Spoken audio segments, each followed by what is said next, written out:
I was born without a single drop of spiritual root. That was the verdict handed down by the sect's testing elder on the morning of my 12th year, and every disciple who witnessed it laughed. My family had sacrificed everything: land, savings, the jade pendant my mother wore since before my birth, simply to afford the entrance examination fee. And in the span of one cold breath, it was all reduced to nothing. The elder barely looked at me before turning away. "Waste of time," he muttered to the disciple beside him. "Bring the next one forward." I stood there at the base of the testing platform while the crowd parted around me like water around a stone they had no use for. My fists were clenched so tightly that blood gathered beneath my nails. I did not cry. I simply turned and walked back down the mountain alone. For the next 3 years, I survived on the outer edges of the Qingshan wilderness, hunting spirit beasts no higher than the first rank and selling their cores for just enough copper to eat. My cultivation remained at 0, not at the first stage of qi condensation, not even at the preparatory foundation. 0. Other wandering disciples I encountered on the road either pitied me or used me as a warning to themselves. "See that one," they would say to younger companions, pointing at my threadbare robe.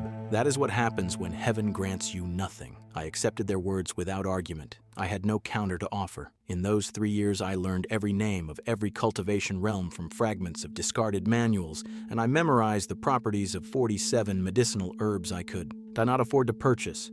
Knowledge was the only thing no elder could confiscate from me. It was in the second month of my 16th year, in the ruins of an ancient storage cave half buried beneath collapsed stone, that I found it, a jade slip, cracked along one edge, its seal broken by centuries of neglect. I pressed it to my temple, expecting nothing. What entered my mind instead was a complete inheritance. The Supreme Devouring Constitution, a physique so rare that the manual itself stated only one individual across all recorded history had ever awakened it. Why had it remained unclaimed in a forgotten ruin rather than secured inside some great sect's treasury? Because no one with spiritual roots could absorb it. The Constitution rejected every form of innate talent. It was designed deliberately and without compromise for those who had nothing, for those the heavens had already discarded. I sat in that collapsed cave for 6 full hours while the inheritance settled into my meridians, and when I finally stood, the spiritual energy of the surrounding wilderness was pouring into my body without any effort on my part whatsoever. Within 4 months, I had crossed from nothing directly to the 5th stage of qi condensation.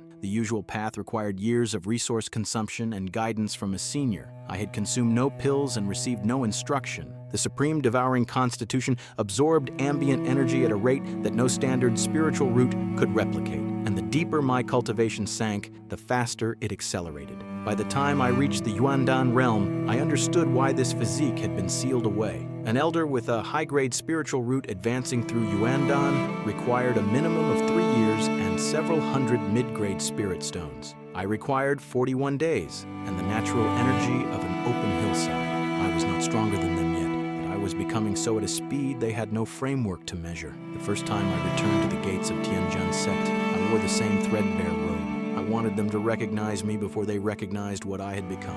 The outer disciple standing guard looked at my face, then at my robe, then back at my face with visible confusion as his spiritual sense swept across me and found something he could not classify.